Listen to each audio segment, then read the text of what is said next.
Fidèles auditeurs et auditrices de la Voix des Grands Lacs, bonjour.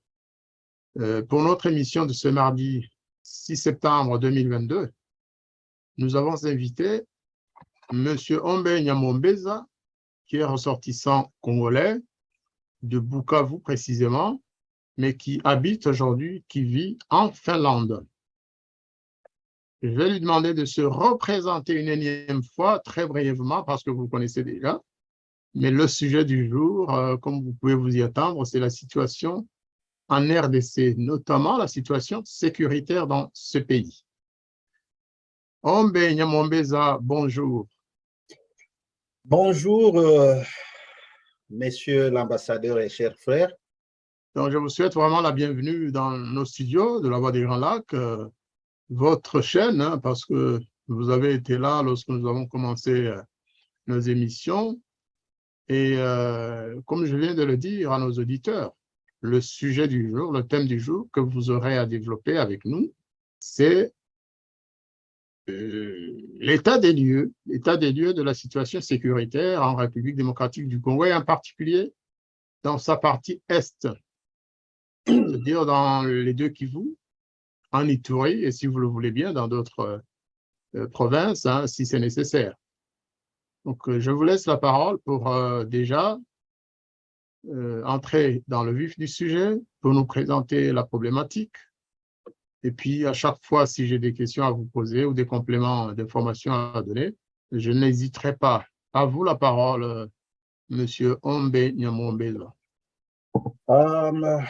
Merci encore une fois de cette invitation et cette occasion qui nous est beaucoup plus chère afin de partager, n'est-ce pas, nos points de vue, nos idées, nos affirmations, nos confirmations et pourquoi pas nos infirmations sur la situation qui prévaut dans nos pays des Grands Lacs, beaucoup plus particulièrement dans l'Est de la République démocratique du Congo.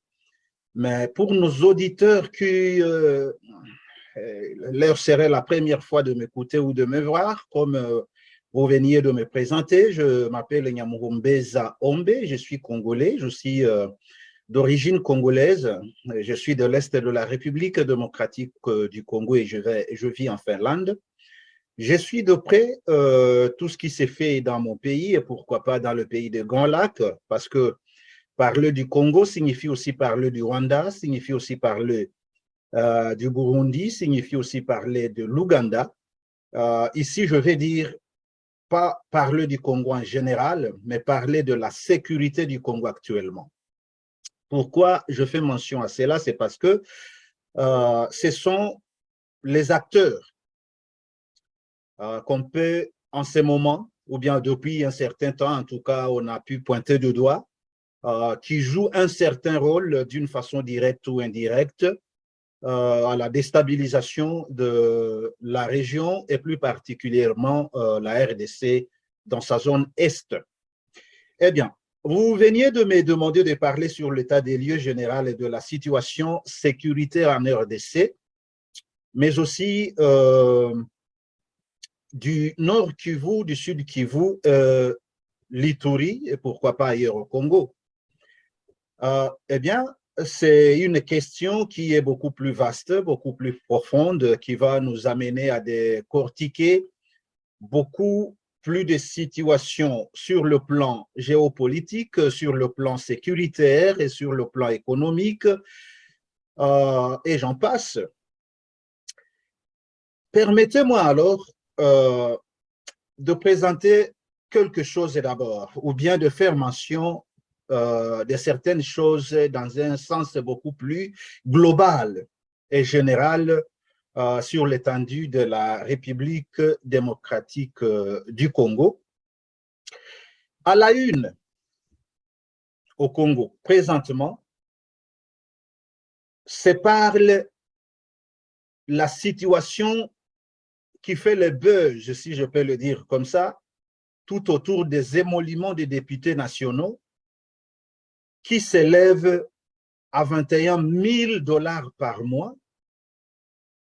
Écoutez, je répète bien, 21 000 $ par mois, alors que le reste de la population congolaise vit en dessous d'1 € ou 2 € tout au maximum par jour.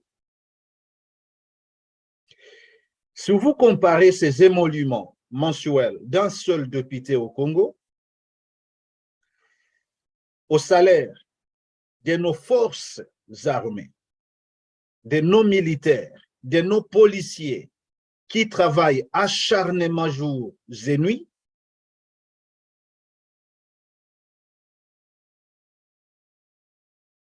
écoutez, ça fait de la chair de poulet. Comparer le salaire de ces, ou bien ces émoluments des députés au salaire de l'enseignant congolais, aux fonctionnaires de l'État,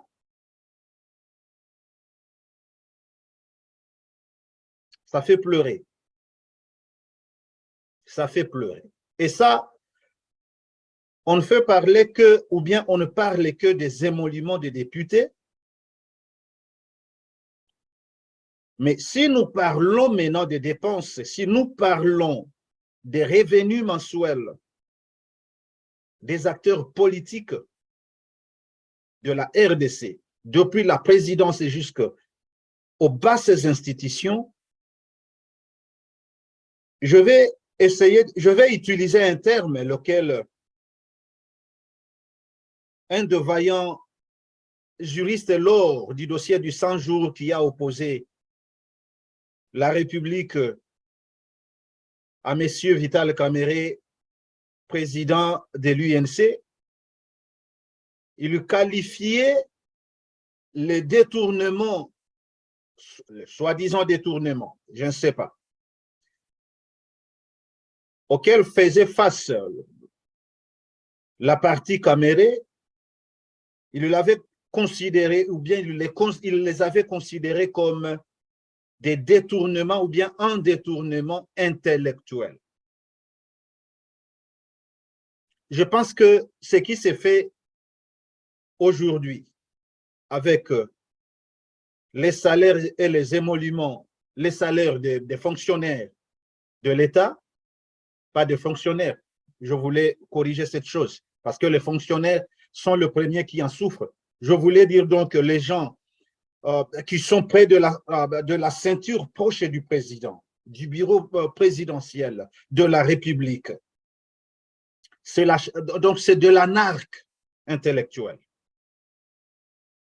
Je pense qu'il est temps que, comme ça s'est fait dans des pays civilisés, comme ça s'est fait dans des pays où la démocratie a vu le jour de le premier temps, que le peuple congolais jouisse de ce droit-là de savoir les revenus de ce que se disent les leaders de ces pays. J'ai suivi une brève vidéo sur YouTube. Le président Macron, président français, a visité une certaine école quelque part en France. Et le brave lui a demandé, Monsieur le Président, combien vous touchez par mois? Quels sont vos revenus mensuels? Sans hésitation ou embâche quelconque, le président lui a répondu avec toute clarté. Il lui a dit, écoutez, mon salaire brut s'élève à 13 000 $, à 13 000 € par mois. Et après tout, le net n'est que de 8 500. Voilà. Et un jour, on demandera à notre président quelque part, sous les micros d'un certain journaliste, on lui demande quel est votre salaire. Il nous a répondu, moi-même, je ne le sais pas.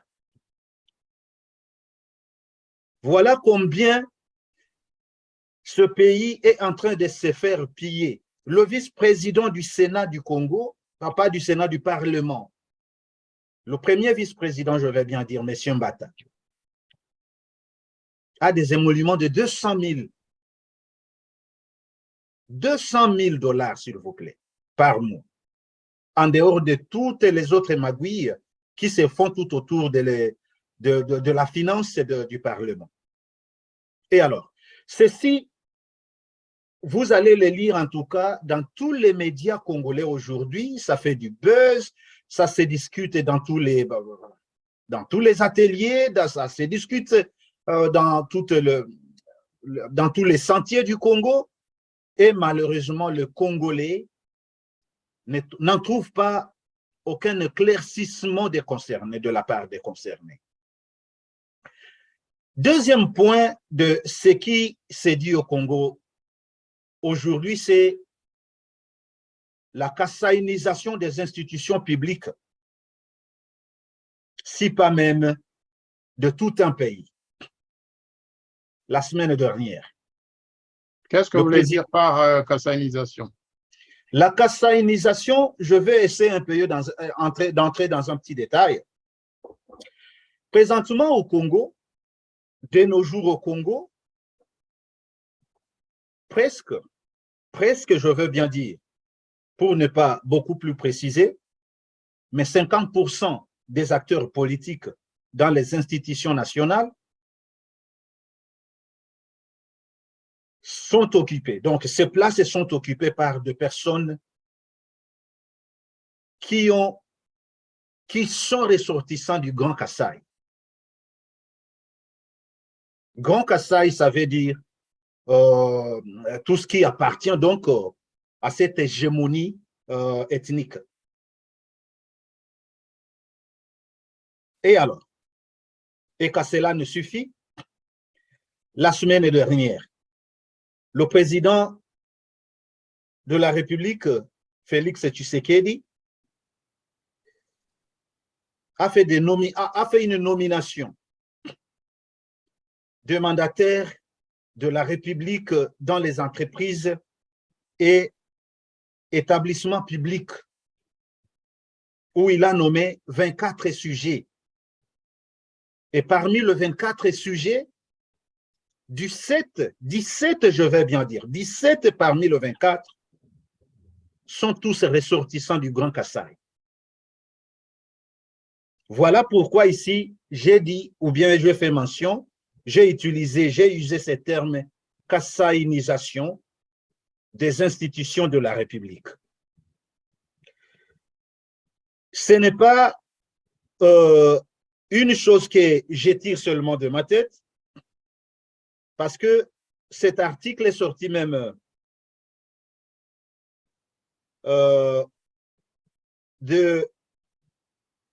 donc je vais dire, certains médias ont parlé du sujet, et plus particulièrement l'Okapi. Mais écoutez, si je peux faire mention, si vous le permettez, mention de certains sujets de ces gens-là, ou bien si ça suffit que l'on passe comme ça, mais tout ce que je voulais apporter comme idée, comme orientation d'idée à cette affaire, c'est une honte pour toute une république qui est composée de plus de 400 ethnies,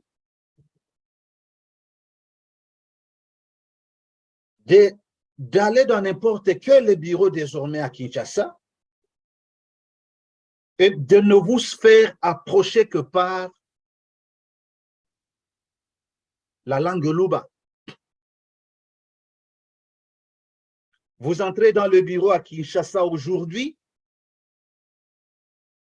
absolument, la langue Luba, c'est une des langues nationales, je le veux bien. Là, jusque-là, il n'y a pas de péché de se voir approcher dans un bureau dans la langue Luba, dans la langue Lingala, dans la langue de Bakongo, en langue Swahili. Mais pourquoi maintenant cette particularité avec la langue Luba? C'est tout simplement une façon de, comment, mettre en exergue alors cet ethnisme, donc cette façon de prendre tout un pays en otage et de ne le confier qu'à un certain groupe ethnique. Et en tout cas, avec notre dernière énergie, nous disons non. Il faudrait que le président de la République se souvienne aussi d'autres souches ethniques de ces pays. Les gens en souffrent trop. Et alors, ce qui a fort touché les esprits des gens, parmi les 17 personnes ressortissantes donc de Ségon Kassai, se trouve le célèbre, donc la famille du célèbre Pius Mwabilu Mbayu Mukala. Pour les gens qui nous suivent de près et qui suivent l'histoire de près ou bien la politique congolaise de près, l'illustre, c'est un ministre d'État, ministre de l'urbanisme et habitat aujourd'hui, et il l'a été depuis au sein du gouvernement Ilunga Ilunkamba. Avant d'accéder au ministère, il était député national. Son suppléant propre à lui fut sa fille, qui a directement pris la place de son père au Parlement. Aujourd'hui, autour de son cabinet,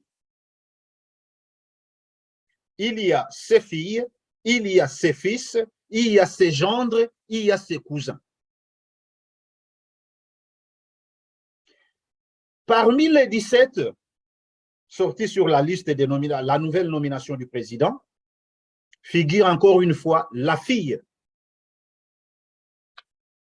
de Mwabilu, qui porte aussi le même nom de Mwabilu, qui est aussi donc la fille des papas, directrice de médias de la famille. Donc, vous allez trouver quelqu'un dont toute la famille, sa femme aussi, occupe une fonction quelconque là. Donc, vous allez trouver toute une famille, pas une famille restreinte, s'il vous plaît, monsieur l'ambassadeur, une famille élargie qui occupe tout un ministère.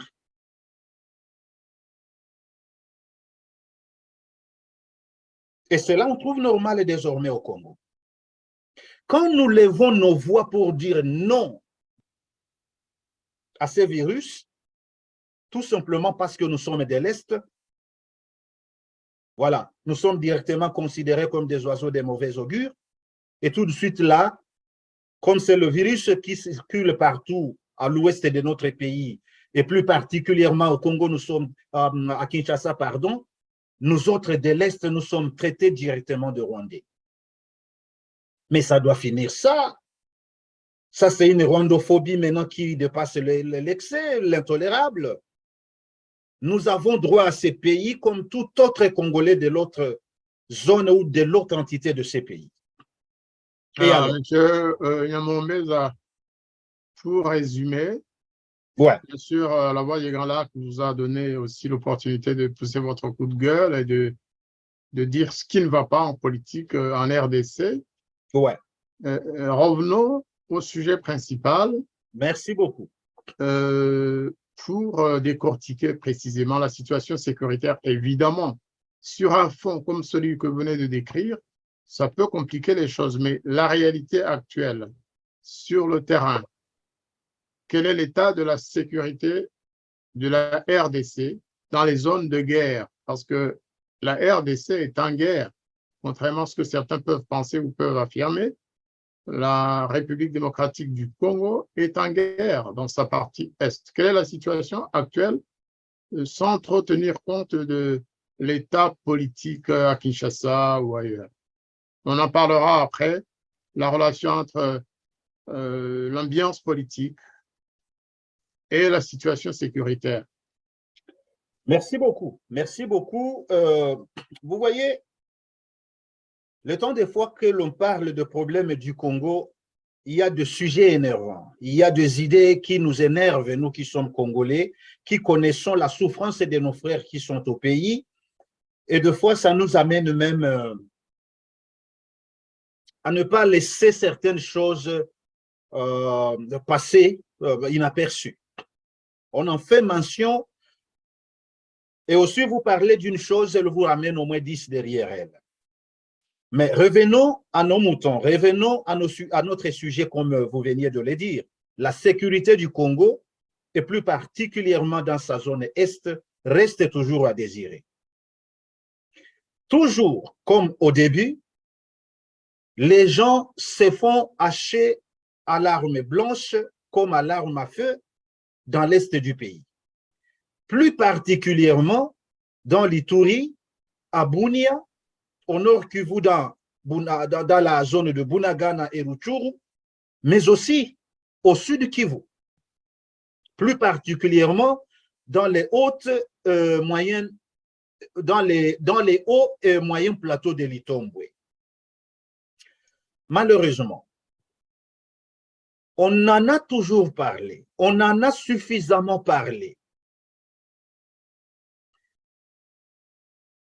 À quelques moments, à un certain temps dans l'espace comme ça, l'Union européenne, les Nations unies et d'autres acteurs des grandes forces à l'international en ont parlé, mais de passage. Il y a toujours eu des rapports rédigés par-ci, par-là, malheureusement, toujours gardés dans les tiroirs. Des acteurs censés les utiliser pour mettre fin au cauchemar de la vie du Congolais. Laissez-moi commencer par, si vous le permettez, l'état de siège instauré dans le Nord Kivu, dans le nord du Nord Kivu, si je peux dire comme ça, donc dans l'Ituri et dans la zone de Bunia, si je peux dire, si je peux commencer comme cela. La mise en place de cet état de siège était de sécuriser la zone là parce que les tueries qui se faisaient en ce temps-là, les personnes qui en perdaient de vie, bien sûr, des biens aussi,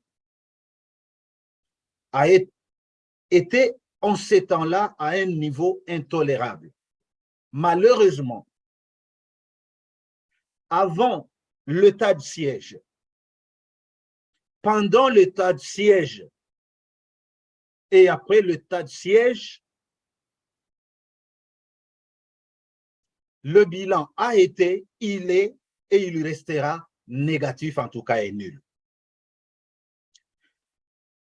Quand nous consultons des personnes, des acteurs sur place, ils nous disent que d'ailleurs, la situation s'est empirée. Les tueries n'ont fait que doubler. Et alors, on se demande, à quoi sert cet état de siège? Durant cet état de siège, le président Félix Tshisekedi a fait appel à l'armée ougandaise. Parce que quand on parle de l'Ituri, quand on parle de Bunia, quand on parle de cette zone-là, donc le nord du Nord Kivu, on parle des ADF. Donc l'ADF n'est donc un groupe terroriste ougandais qui opère, depuis des décennies dans l'est du Congo. Et alors, quand le président Tshisekedi signe des accords avec l'Ouganda ou bien avec Museveni, je ne veux pas revenir sur la façon dont ces accords devaient se faire dans la légitimité, parce que d'aucuns les traitent,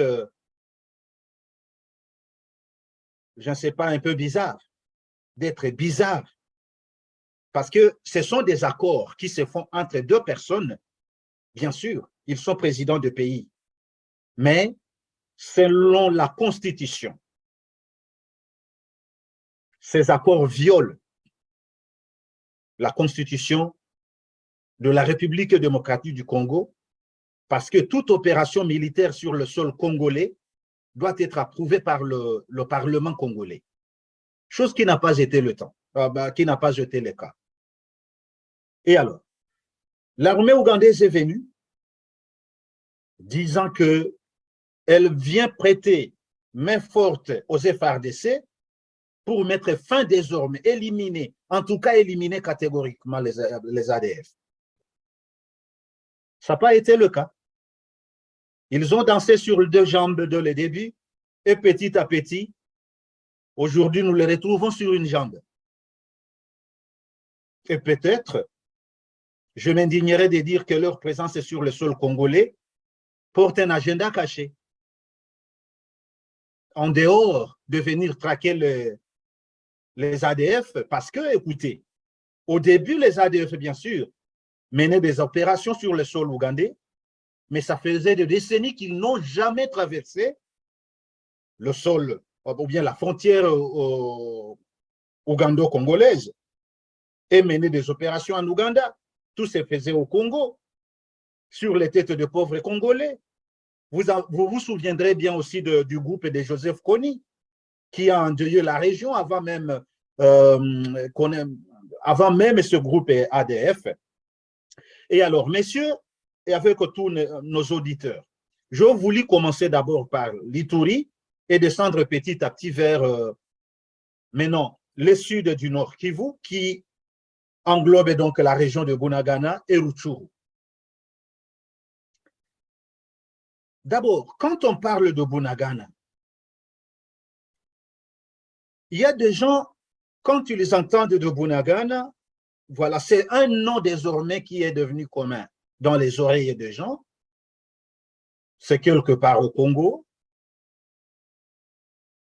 C'est une partie qui a déjà été occupée jadis par des groupes rebelles, une fois, deux fois, trois fois. Et la question reste alors, que signifie Bunagana pour ces groupes rebelles qui, de la première minute de leur invasion, ne partent que prendre en premier lieu la ville de Bunagana ou bien la cité de Bunagana. Ce n'est pas pour rien.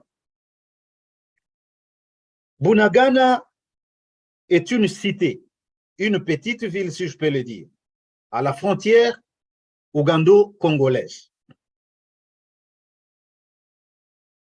Je vous mets en partage avec nos auditeurs voilà une carte qui n'est pas très détaillée, mais qui montre où se trouve Bunagana. Donc, vous avez vu, Bunagana, c'est ici.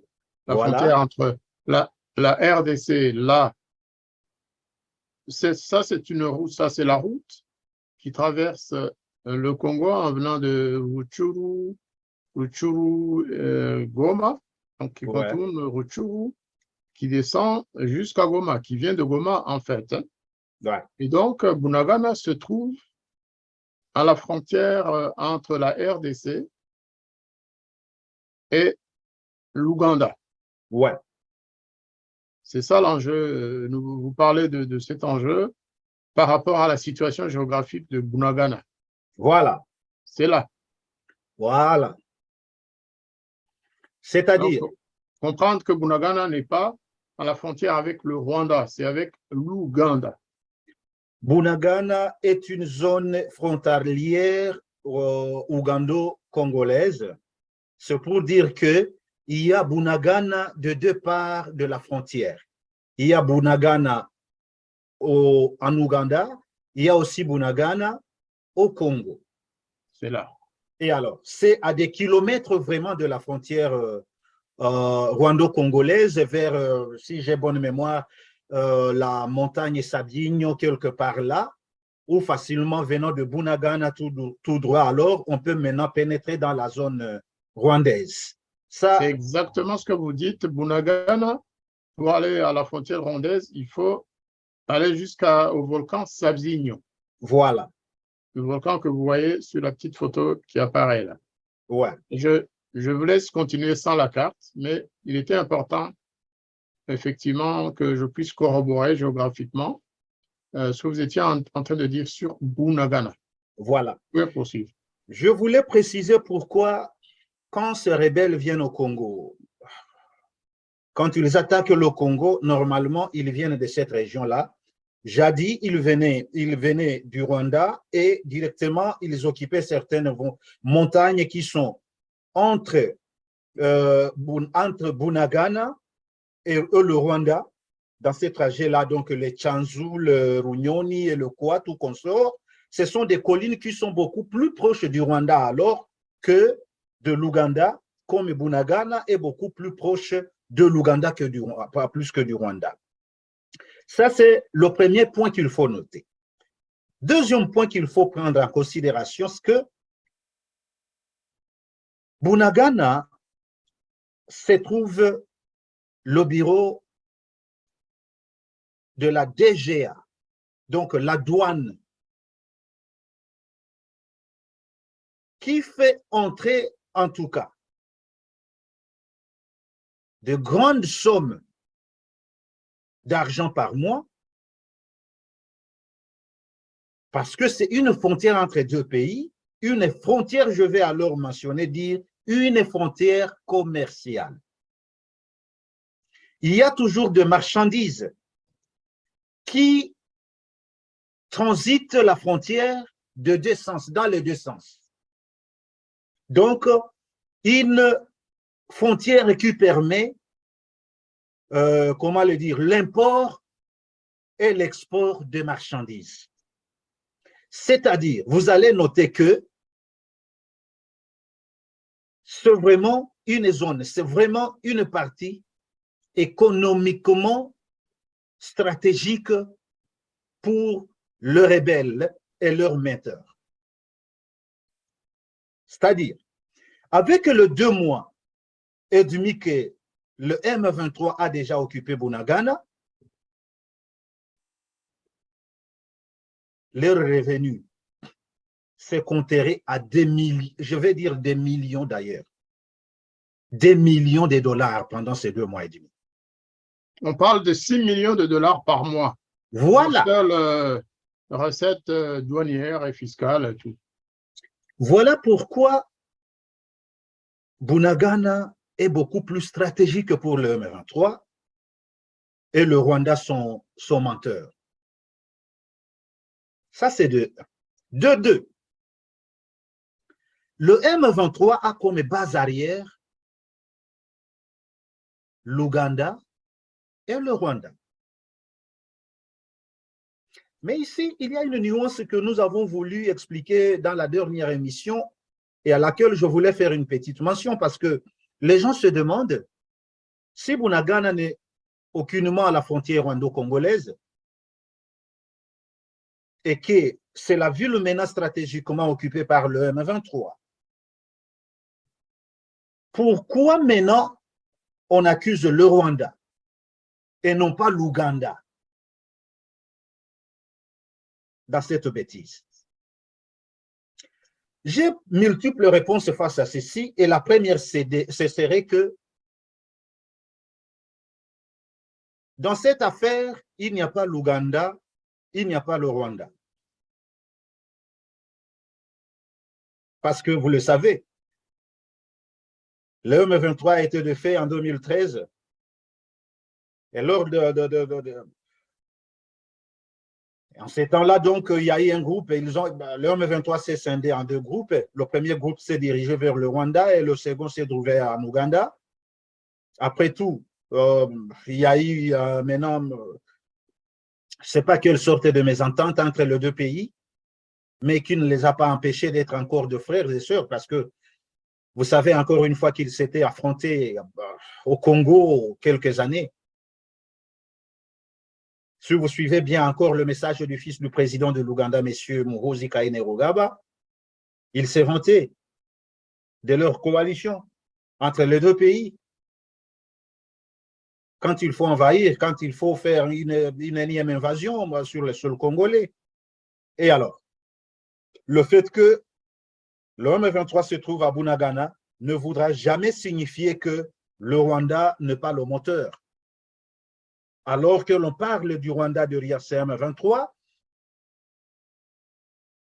les gens ne comprennent pas que l'Ouganda se trouve aussi, ou bien a une main mise, une main forte dans cette bavure.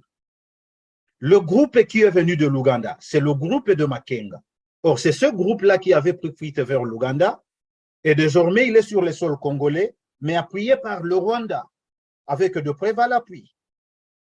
Comme le démontrent certains rapports de l'ONU même. Et alors, ceci va nous amener déjà à croire, pas même à croire avec des évidences à l'appui qu'il y a une certaine coopération, soit directe ou indirecte, des opérations bilatérales, si je peux le dire, entre le Rwanda et l'Ouganda, qui portent appui au M23, c'est-à-dire la base arrière, la première base arrière en tout cas, du M23, c'est l'Ouganda. Parce que déjà, on a démontré que l'Ouganda se trouve des deux parts de la frontière. Et si le M23 est attaqué, si le M23 perd le terrain de Bunagana, la première fuite ne sera pas au Rwanda, ce sera en Ouganda. C'est pourquoi Bunagana est beaucoup plus stratégique. Et directement, ici je vais dire ceci encore. Je l'avais dit dans notre dernière mission. Défaire le M23, pour de bon, en tout cas, ne sera possible que quand la communauté internationale, l'ONU en l'occurrence, devra contraindre l'Ouganda et le Rwanda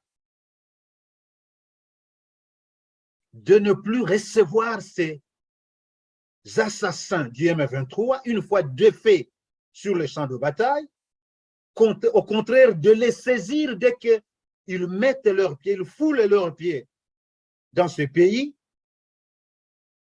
et les donner à la justice congolaise. Monsieur l'ambassadeur, ça c'est un point très important. Parce qu'ils sont sûrs qu'une fois de fait, écoutez, nous allons plier nos bagages et c'est tout, nous rentrons d'où nous sommes venus. Et c'est donc de l'Ouganda. Et alors, il y a des rapports qui sont sortis quelques semaines passées qui accusent les M23 des exactions. Ils tuent des gens et ils les enterrent dans des fosses communes. Les femmes se font violer matin, midi et soir. De pillage systématique de richesses du pays que l'on apporte en Ouganda comme au Rwanda. En tout cas, c'est pourquoi les gens qui n'avaient jamais compris pourquoi tout le temps, quand le Congo est agressé par des groupes qui viennent de l'Ouganda et du Rwanda, leur première tendance est de saisir la ville de Bunagana ou bien la cité de Bunagana. Ça, ce n'était que quelques points parmi tant d'autres que l'on pouvait énoncer pourquoi la ville de Bunagana. En plus de cela, il y a des carrières minières. Là où s'extrait de minerais de différentes qualités, dans cette zone de Rutshuru, dans cette zone de Bunagana, eh bien, ça profite à qui pendant tout ce temps? Ça profite au Rwanda, ça profite à l'Ouganda, et après de même, on va vous parler, le Rwanda a été présenté sur le plan international comme premier exportateur de certaines matières qui ne se trouvent même pas au Rwanda, qui ne se creusent pas même au Rwanda. Voilà. Et alors, ils ont toujours voulu maintenant descendre vers Rumangabo, et après Rumangabo, Goma, mais Dieu aidant, ils sont bloqués désormais à Bunagana, mais l'information que nous avons présentement est qu'il y a une certaine préparation qui s'est faite au sein des FRDC pour lancer maintenant des opérations de grande envergure afin de libérer cette zone-là parce qu'il n'y a pas de Congo sans Bunagana, il n'y a pas de Congo sans Rutshuru. Aujourd'hui, monsieur l'ambassadeur et à tous les auditeurs, vous savez qu'il y a un grand nombre de Congolais qui ont pris fuite vers l'Ouganda. Et aujourd'hui, ils en payent le prix le plus cher. D'aucuns disent qu'il y a infiltration du M23 dans les camps de ces réfugiés-là, où l'on vient saisir des jeunes garçons, les ramener à Bunagana pour servir au compte du M23. D'aucuns disent que l'Ouganda a voulu déplacer ces réfugiés vers une destination beaucoup plus lointaine de la frontière. Ces réfugiés s'en ont opposé, attendant qu'il y ait une piste propice leur permettrait alors de rentrer chez eux, chose qui leur serait facile une fois qu'ils cantonneraient tout au long ou bien beaucoup plus proche de leur résidence de l'autre côté de la frontière. Donc, ils se sont opposés à cette idée-là de les amener à des kilomètres, à des centaines de kilomètres, parce qu'ils ne veulent pas cette vie-là qui leur est imposée, la vie de réfugiés. Voilà un peu de mots ce que je pouvais dire de Bunagana, de Rutshuru et du Nord Kivu, un peu de mots. Alors, sur ce sujet, excusez-moi de vous interrompre, un peu, j'ai des questions qui partent de ce que vous venez de nous affirmer, des affirmations très fortes et qui ont des conséquences pour la bonne compréhension, bien sûr, de la problématique, mais aussi qui peuvent avoir des conséquences géographiques, plutôt diplomatiques. Vous dites que Bunagana n'est pas à la frontière avec le Rwanda. Nous le savons géographiquement, Bunagana est plus au nord, un peu éloigné de la frontière ou du point de rencontre des trois frontières entre le Congo, l'Ouganda et le Rwanda, c'est-à-dire au volcan Sabyinyo. Alors ça, c'est un. Ça veut dire quand même que le M23, géographiquement, n'occupe pas un territoire proche du Rwanda, qu'il est plutôt adossé au territoire ougandais, à la frontière même entre la RDC et l'Ouganda. Ça veut dire que le M23 a d'un côté les FARDC qui veulent reprendre Bunagana, et puis à côté, il y a bien sûr le territoire ougandais où le M23 va et vient, où les soldats du M23 peuvent aller dans les camps de réfugiés congolais en Ouganda, recruter, menacer, tuer à la limite, pour forcer les réfugiés à rejoindre les rangs de ce mouvement rebelle. Et vous dites aussi qu'entre-temps, eh bien, le trafic frontalier continue sur la route de Rutshuru, Bunagana, Kasese, Kisoro, l'Ouganda en général. Donc, le trafic continue. Si le trafic se poursuit, il se poursuit. Normalement, ça devrait être entre deux pays souverains, entre la RDC et l'Ouganda. Aujourd'hui, ça se fait entre le mouvement rebelle M23 et l'Ouganda. C'est ce qu'on peut dire. D'après vous, est-ce qu'il suffirait d'un claquement de main, des doigts plutôt, de Museveni et de l'Ouganda pour que la guerre se termine aujourd'hui? Parce que, à mon avis, le territoire congolais est occupé. Et pour moi, la République démocratique du Congo est occupée même sur 5 cm. Bunagana, ce n'est pas que 5 cm, c'est un endroit stratégique qui est en hauteur où, quand on est là, on domine la situation. Tout ce qui vient de RDC, on voit, et tout ce qui vient d'Ouganda. Est-ce que cela, d'après vous, peut se faire? Est-ce que l'occupation de Bunagana peut se faire sans l'assentiment ou sans le soutien même, disons les choses, le soutien actif des autorités de Kampala? Vous pensez que cela est possible? Merci de la question, monsieur l'ambassadeur. C'est une question, en tout cas, beaucoup plus nécessaire que nous les éclaircissions à nos auditeurs. J'en ai parlé même d'une façon directe ou indirecte. J'ai dit que Bunagana est beaucoup plus stratégique pour le M23 d'une façon, du point de vue militaire, mais aussi stratégique. Parce que vous savez, comme vous veniez de le dire, si ces gens n'avaient pas le soutien de l'Ouganda, le M23 n'aurait même pas duré. Donc, la guerre du M23 dans cette cité de Bunagana, ou bien même les 2 mois de conquête, le M23 ne serait plus là. Je l'ai dit, c'est parce qu'ils savent que derrière eux, ils ont toute une porte ouverte. La seule chose qui, comme je le répète encore, comme je l'ai dit, une des choses capables d'éliminer directement et de mettre fin à ces exactions répétitives, ce serait d'abord de convaincre le Rwanda et l'Ouganda de ne plus jamais recevoir ce rebelle une fois que les FARDC montent en force et qu'ils sont obligés de fuir.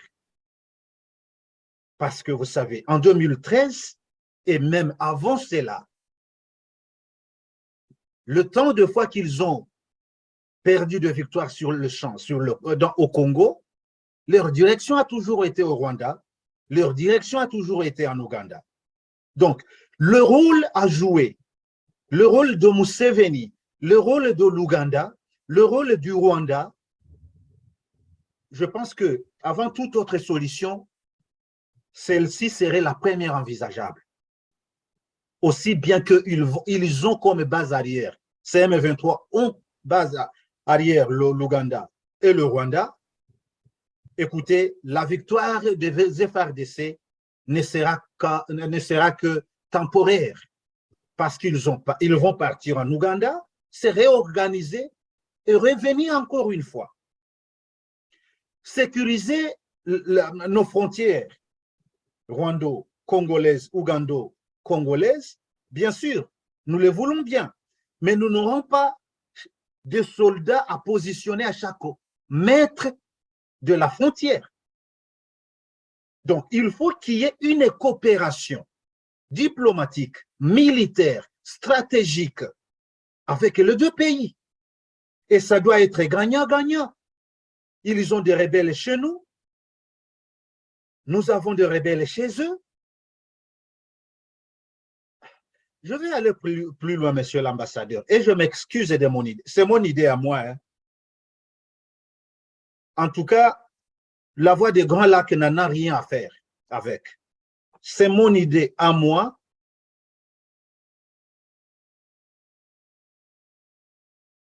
Il y a une personne, parce que c'est tout simplement parce qu'il n'est pas possible. Mais à l'heure où nous sommes, avec des millions de gens que nous avons déjà perdus au Congo, et que le Rwanda s'en fout de nous, l'Ouganda s'en fout en tout cas de nous, si moyen il y avait, le Congo devait aussi armer les ADF, leur donner de bases arrière et les envoyer en Ouganda.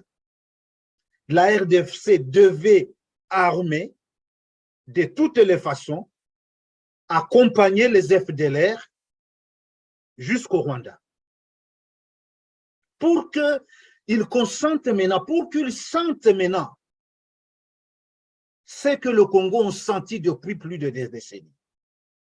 Et comprendre que la sécurité de 2 frontières de part et d'autre devait s'assurer par les 2 voisins et non laisser le tout sur le dos du Congo, servir de base arrière, mais pas seulement de base arrière, mais servir aussi d'oppresseur. Voilà, telle devait être ma question, ma réponse à cette question-là. Donc, je répondis à votre question disant que le rôle de l'Ouganda, mais pas seulement l'Ouganda, mais aussi le Rwanda, serait beaucoup plus majeur et d'une importance capitale. Un, à refuser l'asile à ces rebelles une fois de fait sur le champ de bataille, de les saisir, si jamais était le cas qu'ils ont pris asile dans leur pays, et le remettre à la justice congolaise, parce que sans justice, monsieur l'ambassadeur, nous n'aurons jamais la paix dans nos pays des Grands Lacs. C'est une chose que le Congolais, les habitants du Rwanda, les habitants de l'Ouganda, les habitants du Burundi, tous ensemble, attendons désespérément. Voilà, ça c'est un noyau vraiment pour la sécurisation de nos pays. Laissez-moi, parce que le temps est maintenant, quand même, voyons un peu, voilà, le temps est parti, je peux parler un peu du Sud Kivu. Je sais que vous aviez encore des questions à me poser, monsieur l'ambassadeur. Moi-même, j'avais aussi beaucoup encore à dire sur le Nord Kivu, parce que c'est là que tous les yeux sont fixés, tous les esprits sont là. Mais juste une petite question quand même sur le Nord Kivu et l'Ituri. ouais. Je veux dire, le Congo par rapport à l'Ouganda et au Rwanda, qu'est-ce qui empêche les autorités congolaises de prendre des mesures fortes? Par exemple, revenons un peu à Bunagana. Il y a donc un mouvement rebelle à la frontière avec l'Ouganda. Il y a ensuite la frontière Goma-Gisenyi. Si on veut mettre fin à une situation de guerre permanente en ce moment précis, qu'est-ce qui empêche, comme le Rwanda l'avait fait il y a 3 ans, à l'égard de son voisin du Nord, l'Ouganda. Rappelez-vous, juste au début de la période du Covid, le Rwanda avait fermé la frontière avec l'Ouganda. Et cela dure jusqu'à aujourd'hui, parce qu'il reprochait à Museveni d'aider des rebelles rwandais qui n'étaient pas armés en Ouganda, parce qu'il reprochait donc à Museveni d'apporter un soutien direct ou indirect ou de propagande à un mouvement rebelle rwandais. Et le Rwanda l'a fait de façon radicale. Il n'y a plus un seul camion, une seule voiture, tout était fermé. Plus de trafic. Aujourd'hui, vous pensez qu'en fermant par exemple la frontière à Gisenyi-Goma, de la part du Congo, si on veut vraiment limiter, et à Bunagana, la partie contrôlée par la RDC, est-ce que vous pensez que ça pourra apporter quelque chose de nouveau? Parce qu'il y a encore la zone des volcans. Est-ce que la RDC est capable de contrôler cette partie de son territoire? Après, on revient directement. On ne va pas trop développer cette partie, mais c'est une question qui vaut la peine d'être posée. Parce qu'on va peut-être revenir à la même situation dans le sud du Kivu. Vous pouvez vous adresser aux deux questions en même temps. Merci de la question, monsieur l'ambassadeur, mais c'est une question pénible à répondre. D'abord, je vais vous dire que cela ne servirait à rien. Vu les enjeux géographiques. Fermer la frontière de Russie, excusez, la petite et la grande barrière de Goma, qui relie les deux villes, donc la ville de Rubavu et la ville de Goma, ne servirait qu'à la souffrance de nos pauvres citoyens qui vivent le long des deux frontières et qui font des petits commerces de part et d'autre pour subvenir à leurs besoins quotidiens. Et ces rebelles, quand ils entrent au pays, ils ne passent pas par ces frontières-là. Ils passent absolument par de frontières naturelles, quelque part dans des forêts. Vous savez, il y a vraiment, comme nous l'avons démontré sur la carte là, il y a une très longue distance depuis la frontière Bunagana, depuis Bunagana à la frontière rwando-congolaise. Et il serait en tout cas un peu beaucoup plus difficile de placer à chaque mètre de ces kilomètres-là un soldat avec une arme à la main, avec une arme à la main, pardon. Et jamais. Sécuriser, c'est ce que je venais de dire. Sécuriser votre pays de votre côté, alors que de l'autre côté, on ne travaille pas à la sécurité, on travaille pour l'agression. Je ne sais pas si les gens me comprennent ce que j'ai dit ici. Donc, de l'autre côté, de ce côté-ci, vous vous battez pour la sécurisation. De l'autre côté, là, on travaille pour l'invasion.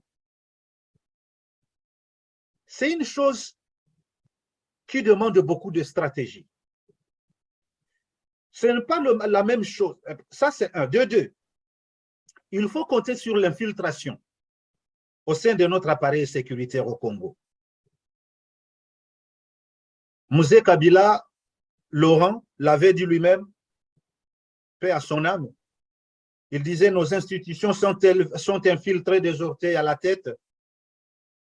Étaient infiltrées en ces temps-là et aujourd'hui, beaucoup plus infiltrées que jadis. Qu'est-ce que ça veut dire? Vous armez une personne pour aller combattre le rebelle d'IM-23, vous lui faites une machine de communication avec les FARDC, mais c'est cette machine-là maintenant, c'est cette radio-là dont il se sert pour donner maintenant l'information au M23. Vous lui donnez l'arme pour aller combattre le M23, il se sert de cette arme-là pour en trouver 5 qu'il va vendre, sinon pas au M23, à d'autres groupes qui travaillent avec le M23. 3. Le manque de patriotisme. Donc, je m'indigne de le dire, au sein de nos FARDC. Nous avons des officiers et des sous-officiers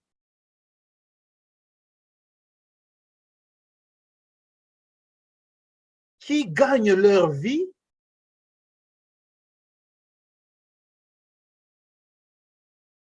dans cette situation d'infiltration,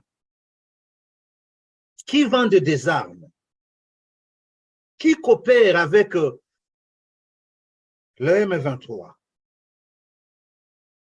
Et puis, il faut savoir que nombre de ces officiers aujourd'hui au sein du M23 étaient hier officiers dans nos FARDC.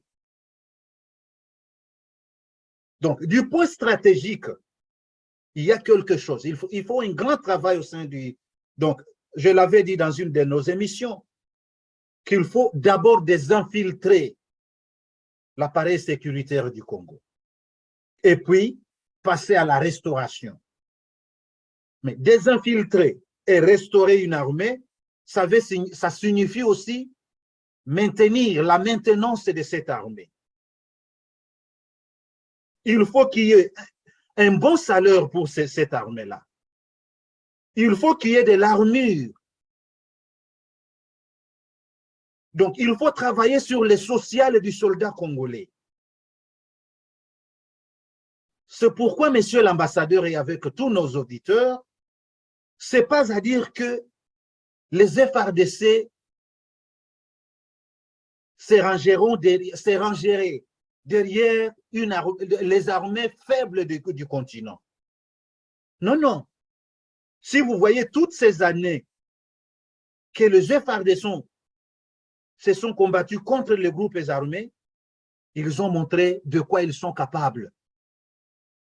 Et il faut noter, faisant allusion à tout ce que je venais de dire, certains de nos officiers qui ont travaillé avec bravoure, avec patriotisme et volonté de libérer l'Est du Congo, ont fini par des assassinats. Ici, je fais mention du général, au général Baouma, au célèbre Mamadou Ndala, pour ne citer que cela.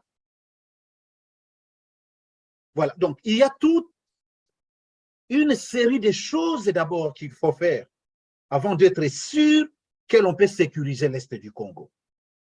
Malheureusement, qui pour y travailler? Aujourd'hui, alors que l'Est du pays se déchire, les fils et filles de l'Est du pays se font égorger en dizaines, jour par jour, le président congolais est dans les airs. Le président congolais est dans des fêtes.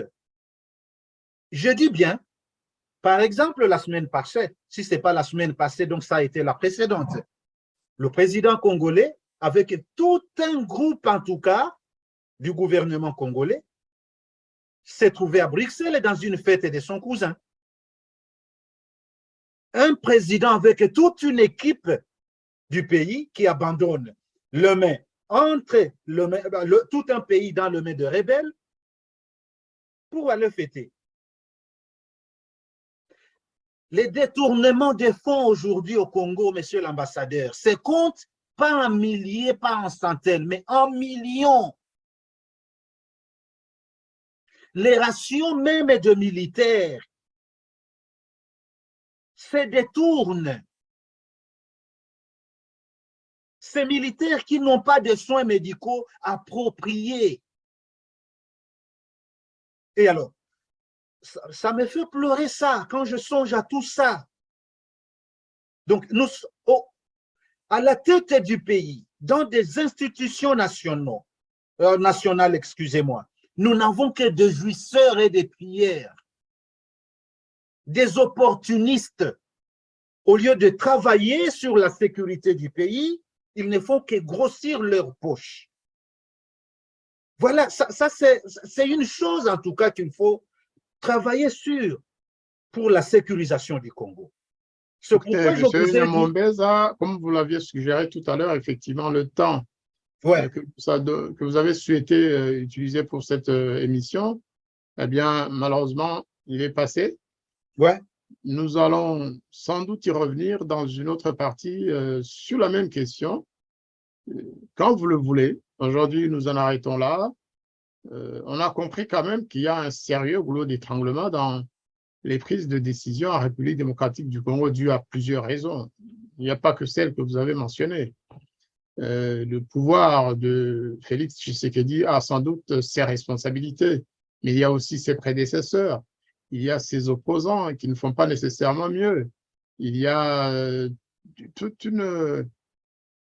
Le silence. Voilà, il y a des impuissances. Il y a des impuissances. Le silence, monsieur l'ambassadeur de la communauté internationale, l'inaction de l'ONU. Exactement, ou même de certains Congolais qui passent leur temps à se vilipender, à s'insulter, à s'accuser mutuellement, alors qu'il y a un agresseur qui est occupé à occuper justement une partie du territoire congolais. Nous y reviendrons dans la partie qui suivra. Aujourd'hui, je vous remercie vraiment d'avoir parlé avec votre cœur. Celui qui va vous critiquer pour avoir osé dire des choses, eh bien, celui-là, c'est parce qu'il ne veut pas entendre votre vérité. Or, nous, à la Voix des Grands Lacs, sans prendre parti, sans cautionner nécessairement vos analyses, parce qu'il y a sans doute des choses sur lesquelles nous ne sommes pas d'accord, qui concernent peut-être même la politique interne, la politique intérieure congolaise. Mais vous l'avez fait, vous avez dit votre vérité, mais vous nous avez surtout aidé à comprendre la problématique géopolitique de votre région d'origine et de la souffrance des populations de notre région commune des Grands Lacs, à l'est du Congo, à l'intérieur de RDC, mais aussi à l'est, dans les pays voisins, parce que les populations rwandaises et ougandaises souffrent aussi de ce malheur, de cette guerre. Eh bien, je vous remercie beaucoup. Si vous avez un dernier mot, vous avez encore 2 minutes. Eh bien, merci beaucoup. Je vais les utiliser comme tels. Pour finir avec ce point, vous savez qu'il nous reste en tout cas beaucoup de choses à parler. Je devais parler aussi des forces de l'EAC. Je devais parler de la présence de l'armée burundaise désormais au sud Kivu. Je devais parler aussi de, comment le dire, de la présence que nous avons connue les semaines passées du secrétaire d'État américain, M. Blinken. Qu'est-ce que sa présence a rapporté dans la région? Qu'est-ce qu'on peut attendre maintenant de tout ce qu'il a parlé de ses entretiens avec les chefs d'État différents qui jouent des rôles d'une façon directe ou indirecte dans la situation qui prévaut au Congo? Mais pour finir, je voulais seulement, n'est-ce pas, rappeler encore une fois que la sécurité du Congo, la sécurisation du Congo, ce n'est pas un rôle seulement qui doit se jouer par la RDC. Non, non, ça doit être une conjugaison des forces. Ce sont des forces qui doivent se conjuguer. Des forces nationales, des forces régionales, mais pourquoi pas des forces internationales. Voilà, parce que le Congo n'est pas seulement le Congo à lui, le Congo, c'est le grenier de tout le monde, le grenier du monde entier, du point stratégique, du point, comment le dire, économique, du point social. En tout cas, le Congo joue un grand rôle, et il est le poumon de l'Afrique, pourquoi pas du monde entier. Et alors, c'est pourquoi le rôle du Congo, le rôle de la région et le rôle de la communauté internationale doivent se mettre ensemble. Et une fois ensemble, je sais que la sécurisation du Congo n'est possible que dans 1 ou 2, 3, 4, comment le dire, minutes, si je voulais le dire, pour ne pas beaucoup être, je ne sais pas comment. Mais voilà, je voulais finir ici. J'invite la communauté internationale de s'occuper de mon pays. J'invite la région, en tout cas, de travailler pour la sécurité du pays. J'invite le gouvernement congolais et pourquoi pas tous les acteurs politiques, les Congolais de bonne foi, le patriote congolais, de nous joindre aussi, n'est-ce pas, dans cette lourde tâche que nous nous sommes donnés. Bien sûr, nous n'avons pas des armes, mais tout ce que nous faisons ici, c'est plus que l'arme à feu. Merci beaucoup de cet entretien, monsieur l'ambassadeur. Écoutez, c'est moi qui vous remercie. Vous venez de faire la liste, en fait, des sujets que nous allons ensemble développer dans la prochaine émission. J'ajouterai 2 aspects que vous n'avez pas cités, à savoir le rôle de la RDC au sein de la SADC. Parce Voilà. que vous savez que le président Tshisekedi est le président en exercice de cette organisation importante. On Voilà. parlera aussi de la RDC à l'aune du conflit actuel, de la guerre actuelle en Ukraine, par rapport aux 2 puissances, ou à toutes les puissances d'ailleurs, l'OTAN, la Russie, les pays du BRICS et les autres. Le Congo représente quoi et que peut-on attendre de tous ces pays? Vous avez parlé de Blinken, mais on peut parler aussi de Lavrov et des autres responsables russes qui ont tourné autour de la RDC. Qu'est-ce qu'on peut attendre de la Russie, en somme, qui n'est pas une puissance à négliger?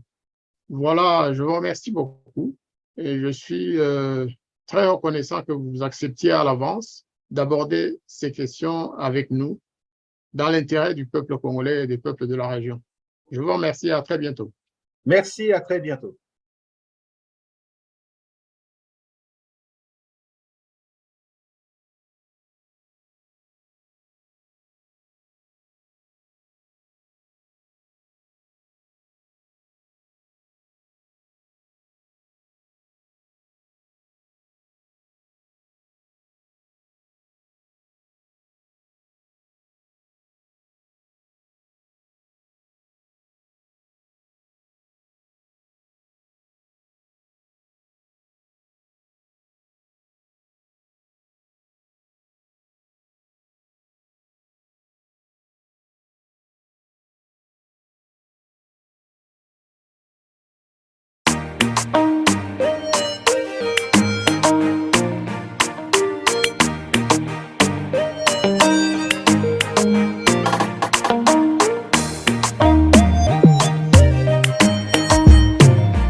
la voix des Grands Lacs, la voix de la justice et de la paix en Afrique et des Grands Lacs.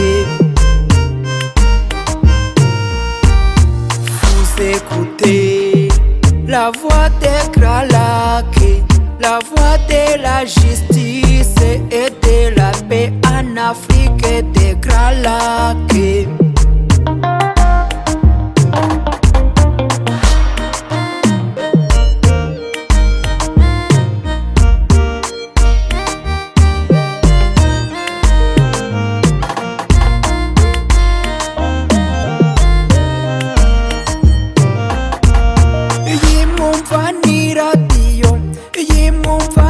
radiyo ijwi ry'ibiyaga bigari, ijwi ry'amahoro muri Afurika.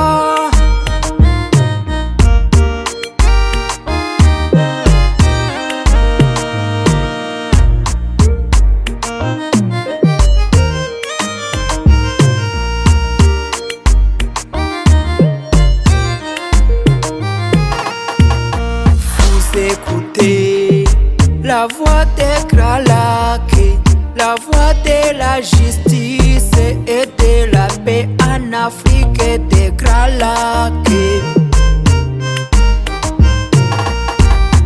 Vous écoutez la voix des Grands Lacs, la voix de la justice et de la